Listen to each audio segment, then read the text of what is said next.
Alors, je vous salue tous dans le nom précieux de notre Seigneur Jésus-Christ. Bien-aimés dans le Seigneur, vous avez ici votre serviteur, Meshach Boni. Par la grâce de Dieu, je voudrais vous entretenir sur un sujet très important que j'ai intitulé « Soyez féconds ». Le thème de ma conférence, de mon enseignement ce soir est intitulé « Soyez féconds ». Alors je lis dans la parole de Dieu, dans l'histoire de la création, dans Genèse chapitre 1, verset 26 au verset 28. Puis Dieu dit, faisons l'homme à notre image. Puis Dieu dit, faisons l'homme à notre image, selon notre ressemblance, et qui domine sur les poissons de la mer, les oiseaux du ciel, sur le bétail, sur toute la terre, et sur tous les reptiles, sur tous les reptiles qui rampent sur la terre. Verset 27, Dieu créa l'homme à son image, il le créa à l'image de Dieu. Il créa l'homme et la femme. Verset 28, Dieu les bénit et Dieu leur dit, soyez féconds, multipliez et remplissez la terre et l'assujettissez et dominez sur les poissons de la mer, sur les oiseaux du ciel et sur tout animal qui se meut sur la terre. Alors l'enseignement de ce soir est intitulé « Soyez féconds ». À partir donc de ce passage, nous allons comprendre le mystère caché derrière ce mot. Quand l'Éternel Dieu créa l'homme, la Bible dit l'Éternel Dieu bénit l'homme et dit « Soyez féconds ».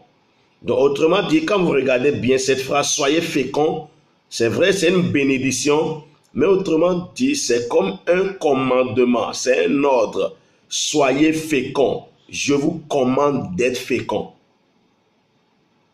Ce qui veut dire que Dieu a créé l'homme, homme et femme, avec la capacité et avec le potentiel d'être fécond.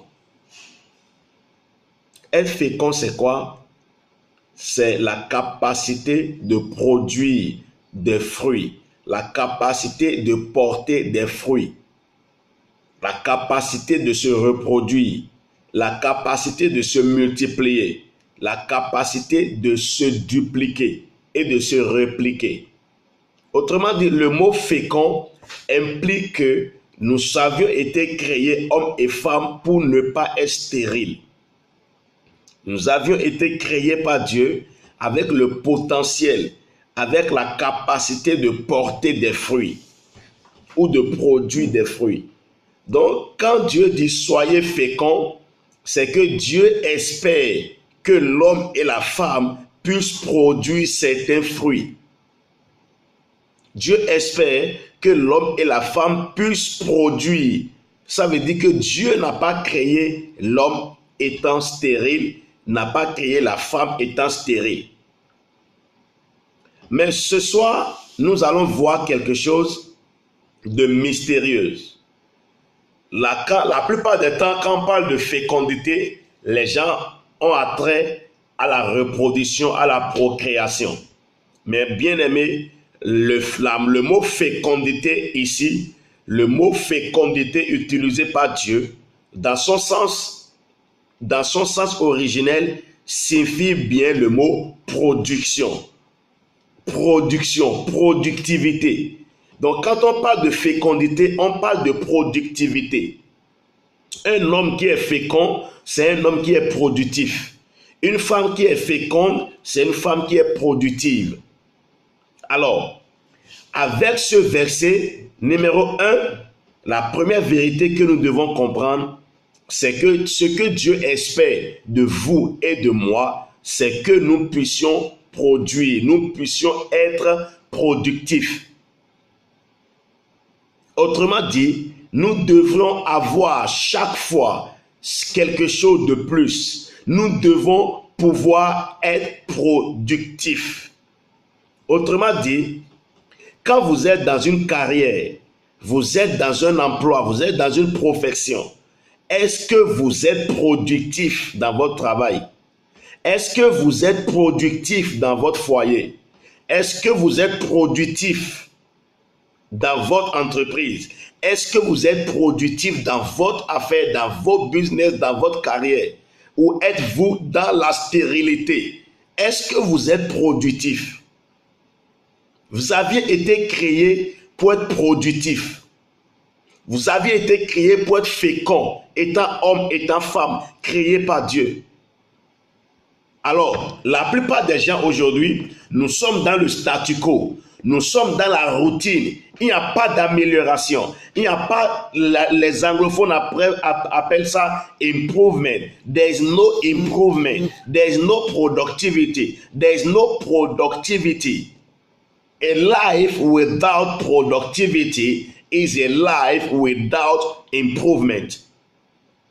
And a life without improvement is a life without movement. And a life without movement is a life without motion. And a life without motion cannot function well. Qu'est-ce que je voudrais dire par là? Une vie qui n'est pas productive est une vie stagnante.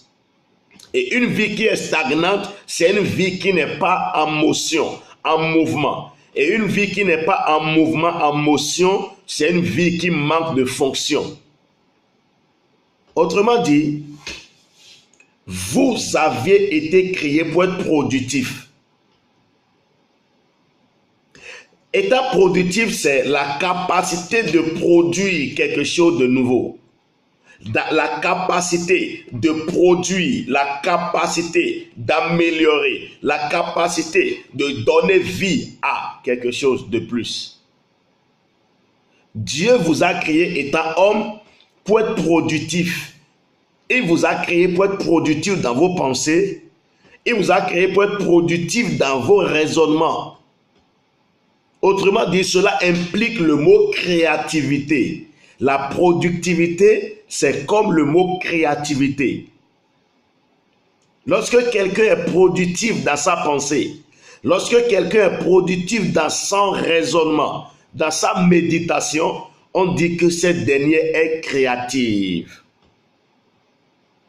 Et vous ne pouvez pas améliorer votre vie, vous ne pouvez pas améliorer votre travail, votre emploi, votre carrière, votre profession, si vous n'apprenez pas à être créatif. Quel que soit ce que vous faites, quel que soit le travail que vous faites aujourd'hui, vous avez la capacité d'améliorer ce travail.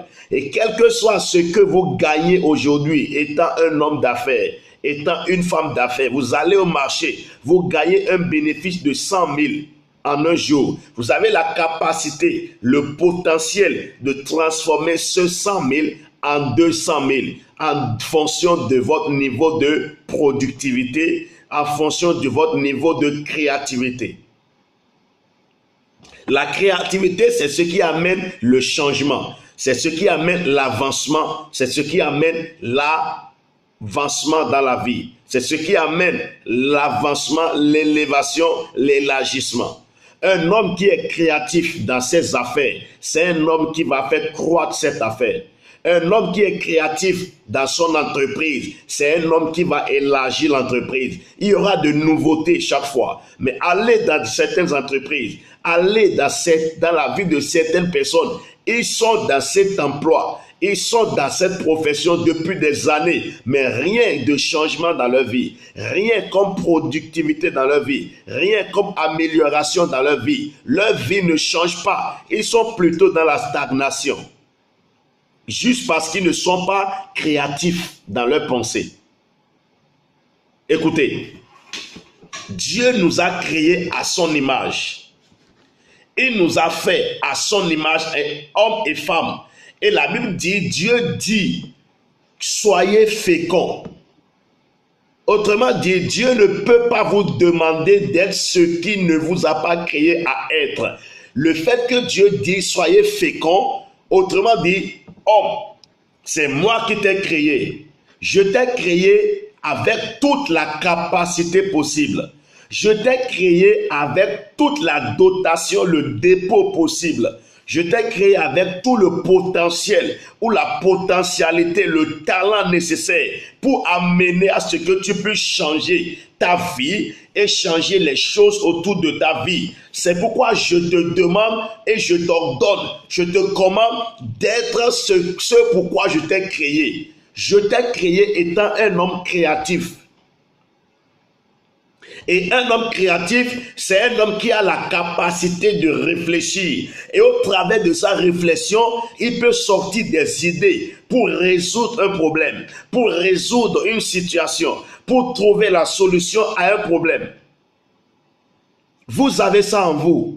Beaucoup sont dans des problèmes, beaucoup sont dans des situations, quelle que soit la situation que vous traversez, quelles que soient les circonstances dans lesquelles vous vous retrouvez actuellement, dans vos foyers, dans vos entreprises, dans vos affaires, dans vos carrières, dans vos professions, n'importe quelle situation et n'importe quel domaine, vous avez le pouvoir de changer cette situation. Vous avez le pouvoir de trouver la solution à ce problème. Vous avez le pouvoir d'améliorer les conditions de vie dans lesquelles vous êtes. Il suffira juste que vous utilisez la force de la créativité ou le pouvoir de la créativité que Dieu a mis en vous. Écoutez, il y a une histoire qui me fascine dans la Bible. C'est dans Luc chapitre 13, verset 6 au verset 9, parlant de l'histoire parlant de la parabole du figuier stérile. La Bible me dit qu'il y a un homme qui a planté une vigne dans un champ. Et chaque année, il espérait que le figuier puisse porter de fruits. Mais à sa grande surprise, quand il vient, le figuier reste toujours intact, pas de fruits. La vie de plusieurs personnes est ainsi. Chaque année, Dieu espère un changement dans votre vie. Chaque année que Dieu permet à ce que vous puissiez voir, il espère un changement. Il espère de nouvelles choses. Il espère un nouveau rendement. Il espère un changement dans votre vie. 2018 est passé. Nous sommes en 2019. Cette année 2019, Dieu espère un changement dans votre vie. Dieu espère que vous fassiez un pas de l'avant. Dieu espère qu'il y a de nouveautés dans votre vie. Dans votre foyer, Dieu espère qu'il y ait un changement, qu'il y ait de nouveautés. Dans votre entreprise, dans votre vie financière, dans votre vie spirituelle, dans votre vie matrimoniale, dans votre vie sociale, dans vos relations, dans tous les domaines de votre vie. Dieu espère un changement. Il espère que vous portiez de fruits. Il a dit, soyez féconds. Il espère que vous portiez de fruits. Et c'est pourquoi, dans ce verset, dans ce passage, chaque fois que l'homme vient, espérant un fruit chaque année, il ne trouve pas le fruit et il se met en colère contre ce figuier, contre la vigne qu'il a plantée dans son champ. Autrement dit, lorsqu'il n'y a pas un changement dans votre vie, lorsqu'il n'y a pas d'amélioration, chaque année doit amener quelque chose de nouvel. Chaque année, il doit avoir une nouvelle chose. Chaque année, il doit avoir un plus. Il ne doit pas y avoir une diminution. Il ne doit pas y avoir un moins. Il doit avoir forcément un plus dans votre vie. Chaque année que Dieu fait. Autrement dit, vous courez le risque de subir la colère de Dieu. Et l'homme était fâché, il voulait couper la vigne, il voulait couper l'arbre, il voulait couper le figuier. Autrement dit, chaque année que Dieu fait, il espère que vous portiez de fruits. Il espère que vous soyez créatifs. Alors, l'appel que je lance ce soir, dans cette affaire dans laquelle tu es, dans ce business dans lequel tu es, dans cette carrière, dans cette entreprise, dans cette profession, dans ce travail, dans ce domaine dans lequel tu es, dans ton foyer, Dieu espère qu'il y ait un changement. Dieu espère qu'il y ait un pas de plus. Dieu espère que quelque chose de nouveau soit ajouté à ta vie. Mais cela serait possible jusque lorsque tu vas te lever et utiliser la capacité ou la puissance, le pouvoir de la créativité que Dieu a mis en toi. Nous avions été créés pour être créatifs. C'est pourquoi Dieu dit, soyez féconds. Je t'ai créé étant un être créatif. Et seuls ceux qui sont créatifs vont améliorer leur vie. Seuls ceux qui sont créatifs vont changer les choses autour de leur vie. Alors, regardez bien cette situation que vous traversez. Dans votre foyer, dans vos finances, dans vos affaires, dans votre carrière, dans votre profession, dans n'importe quel domaine de votre vie. Asseyez-vous et faites appel à votre homme intérieur. Faites appel à ce pouvoir qui est né en vous, qui est inné en vous. Faites appel à ce dépôt divin qui est en vous. Faites appel à cette faculté de la créativité que Dieu a mis en vous. Réfléchissez sur comment résoudre ce problème. Et dans ce processus de réflexion, de méditation, pour trouver l'idée qu'il faut, pour trouver la clé qu'il faut, Dieu déposera une idée en vous. Dieu mettra en vous une lumière. Et vous devez prendre cette lumière pour agir. Donc la créativité vient à partir des idées. Mais l'idée vient à partir du processus de réflexion. Donc vous devez vous asseoir, aller dans un endroit calme, restez tranquille et réfléchissez sur comment résoudre cette situation. Lorsque Dieu a créé Adam, il y aura des situations. Il sait qu'il y aura des défis. Il sait qu'il y aura des circonstances et il faudra que l'homme puisse utiliser la faculté de la réflexion ou le pouvoir de la créativité qu'il a mis en lui. Et ce qui s'est passé d'ailleurs, lorsque Dieu a voulu tester son niveau de créativité, Dieu a créé les animaux. Il a fait venir les animaux vers Adam. Et la Bible me dit que Dieu voulait voir comment il va utiliser ce pouvoir de créativité. Il voulait voir comment il va l'utiliser. Et à sa grande surprise, à la fierté de Dieu, Adam a donné un nom à chaque animal. Et tous les animaux qui sont sur la terre aujourd'hui, c'est Adam qui les a nommés. Et Dieu n'a pas changé ce nom. Et si vous faites attention, il n'y a pas deux animaux différents dans ce monde qui portent le même nom. Il n'y a pas deux animaux différents qui portent un même nom. Ce qui veut dire que ce pouvoir de créativité était à l'œuvre dans la vie de Adam, le premier homme. Et vous êtes comme Adam. Dans votre création, de façon originelle, Dieu nous a créés étant hommes et femmes, étant des êtres créatifs. Alors, pour finir, j'exhorte tout un chacun de vous, et pour tous ceux qui vont suivre cette vidéo, je peux vous dire une chose, vous avez le pouvoir de changer cette situation. Vous avez le pouvoir de changer ce problème. Vous avez la solution et la solution est en vous. Maintenant, à partir d'aujourd'hui, utilisez ce pouvoir, cette faculté, cette capacité que Dieu a mis en vous et créez tout ce que vous voulez. Quand on dit créativité, vous avez le pouvoir de créer. Dans la créativité, il y a le verbe créer. Et le verbe créer, c'est amener à l'existence ce qui n'existe pas. Vous avez le pouvoir de créer votre monde. Vous avez le pouvoir de créer le monde que vous désirez. Vous avez le pouvoir de créer le foyer que vous désirez. Vous avez le pouvoir de créer le type de business que vous désirez. Vous avez le pouvoir de créer tout ce que vous désirez en utilisant ce pouvoir en vous. Le pouvoir de la créativité, le pouvoir de la réflexion. Pas juste réfléchir pour réfléchir, pas juste les plaintes. Non, vous vous asseyez et vous faites appel à votre être, à votre esprit qui est le dépôt de Dieu en vous. Face à cette situation, qu'est-ce qu'il faut faire? Qu'est-ce qu'il faut faire? Qu'est-ce qu'il faut faire? Il y a toujours ce qu'il faut faire pour sortir ou pour régler toute situation dans la vie. Peu importe la nature de la situation et peu importe le domaine dans lequel cette situation s'est présentée.